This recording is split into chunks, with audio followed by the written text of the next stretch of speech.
दोस्तों, स्वागत है आप सभी का हमारे YouTube channel online study portal पर। आज के इस वीडियो में हम फिजिक्स से संबंधित टॉप 25 मल्टीपल चॉइस क्वेश्चन को डिस्कस करने वाले हैं, जो कि RRB, NTPC and group D exam के लिए काफ़ी ही महत्वपूर्ण होगा।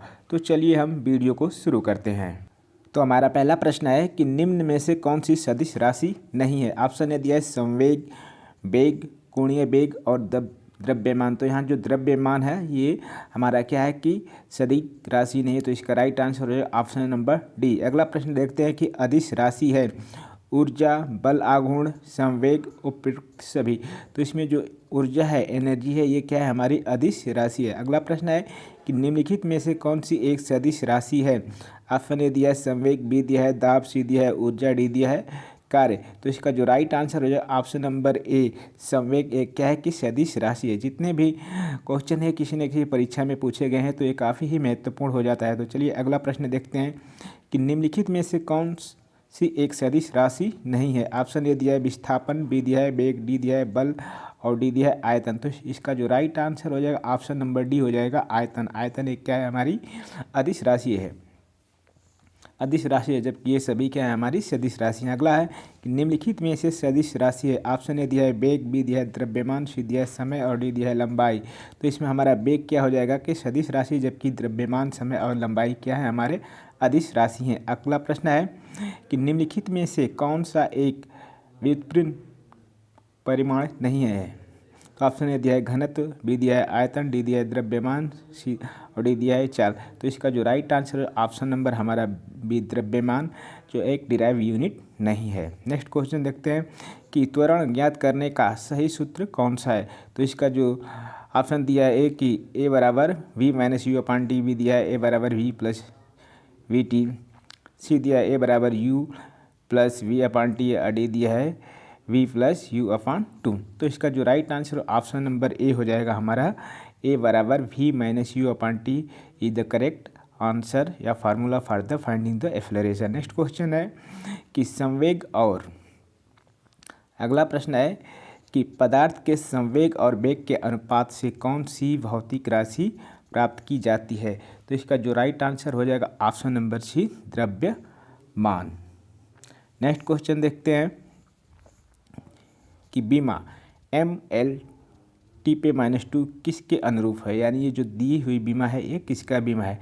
तो इसका जो right answer option number a force का होगा। नेक्स्ट क्वेश्चन देखते हैं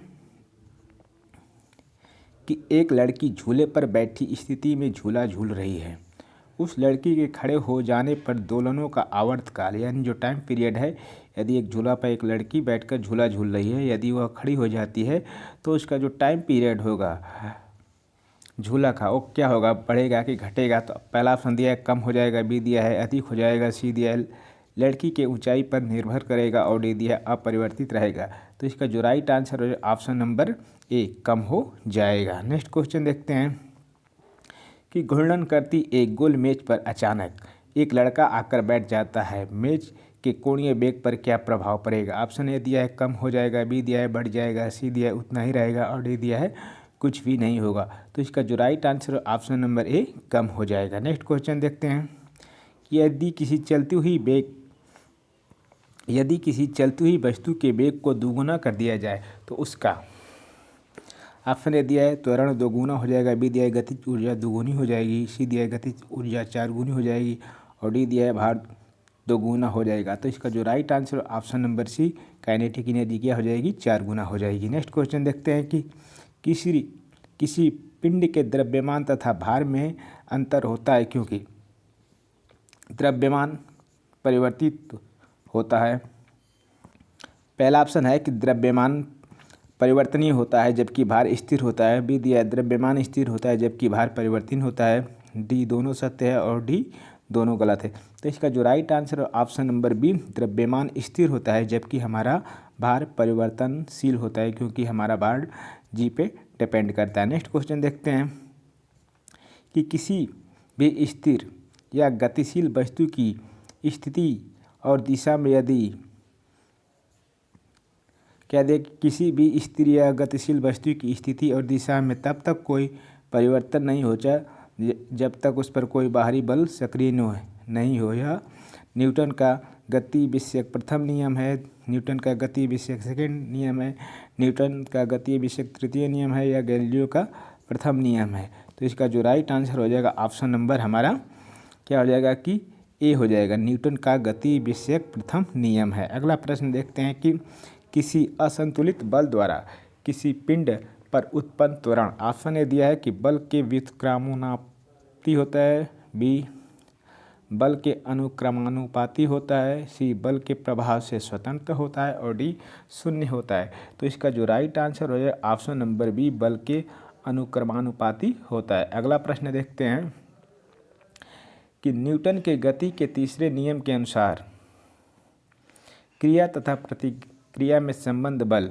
ऑप्शन ए हमेशा एक ही वस्तु पर लगे होने चाहिए, बी भिन्न भिन्न वस्तु पर लगे हो सकते हैं, डी हमेशा भिन्न वस्तुओं पर ही लगे होने चाहिए, डी का परिमाप बराबर होना जरूरी नहीं किंतु उनकी दिशा समान होनी चाहिए।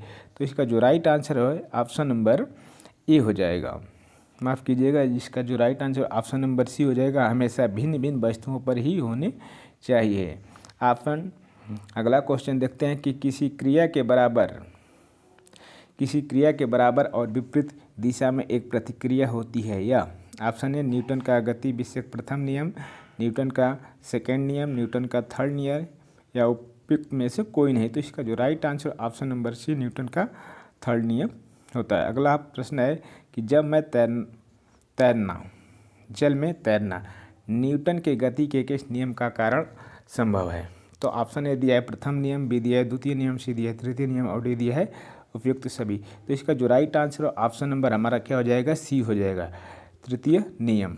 नेक्स्ट प्रश्न है कि कोई पिंड तब तक विराम अवस्था में बना रहेगा जब तक उस पर कोई बाहरी बल कार्य नहीं करता। यह कथन किसका है, न्यूटन, आइंस्टीन, आर्किमिडीज और गैलीलियो। तो इसका जो राइट आंसर ऑप्शन नंबर ए, न्यूटन। अगला प्रश्न देखते हैं कि न्यूटन की गति के नियमों के अनुसार निम्न में से कौन सा कथन सत्य है। ऑप्शन ए दिया है प्रथम नियम से बल की परिभाषा ज्ञात होती है, बी दिया है द्वितीय नियम से बल की परिभाषा ज्ञात होती है, सी दिया है तृतीय नियम से संवेग संरक्षण सिद्धांत प्रतिपादित होता है, ऑप्शन डी दिया है उपयुक्त सभी। तो इसका जो राइट आंसर ऑप्शन नंबर ए, प्रथम नियम से बल की परिभाषा ज्ञात होती है। अगला प्रश्न देखते हैं कि किसी पिंड के उस गुण धर्म को क्या कहते हैं जिससे वह सीधी रेखा में विराम या एक समान गति की स्थिति में किसी भी परिवर्तन का विरोध करती है। तो इसका जो राइट आंसर हो जाए ऑप्शन नंबर क्या हो जाएगा, बी जड़त्व। ठीक, अगला प्रश्न देखते हैं कि न्यूटन के पहले नियम को भी कहते हैं। ऑप्शन ए आघूर्ण का नियम, जड़त्व का नियम, ऊर्जा का नियम, और डी संवेग का नियम। तो इसका जो राइट आंसर हो जाएगा ऑप्शन नंबर बी, जड़त्व का नियम। अगला प्रश्न है कि गाड़ी खींचता हुआ घोड़ा किस बल के कारण आगे बढ़ता है। ऑप्शन ए गाड़ी द्वारा घोड़े पर आरोपित बल, घोड़े द्वारा गाड़ी पर आरोपित बल, घोड़े द्वारा अपने पैरों से पृथ्वी पर आरोपित बल, या पृथ्वी द्वारा घोड़ों को पैरे पर आरोपित बल।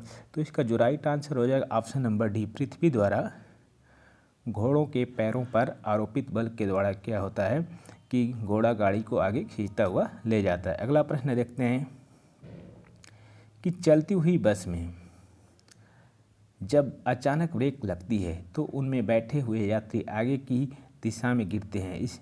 इसको किसके द्वारा समझाया जा सकता है। ऑप्शन ए सापेक्षता सिद्धांत, बी दिया न्यूटन का पहला नियम, सी न्यूटन का दूसरा नियम, डी न्यूटन का तीसरा नियम। तो इसका जो right answer option number B, Newton का पहला नियम। अगला प्रश्न है कि रॉकेट की कार्य प्रणाली का सिद्धांत पर आधारित है। ऑप्शन ए संवेग संरक्षण, बी संहति संरक्षण, सी ऊर्जा संरक्षण, और यहाँ डी दिया है कोणीय संवेग संरक्षण। तो इसका राइट आंसर ऑप्शन नंबर ए, संवेग संरक्षण।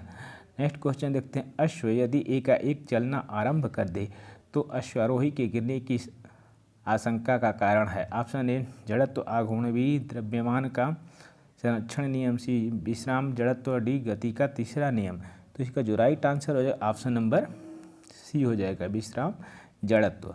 नेक्स्ट क्वेश्चन देखते हैं कि क्रिकेट का खिलाड़ी तेजी से आती हुई बॉल को क्यों अपने हाथों को पीछे खींचते हुए पकड़ता है। ऑप्शन ए बॉल विश्राम की स्थिति में आ सकती है, बी बॉल त्वरित स्थिति में आ सकती है, सी हो सकता है कि उसे कम बल लगाने की आवश्यकता हो। डी हो सकता है कि उसे अधिक बल लगाने की आवश्यकता है।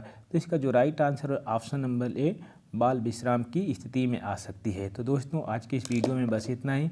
मिलते हैं नेक्स्ट वीडियो में, तब तक के लिए जय हिंद, जय भारत।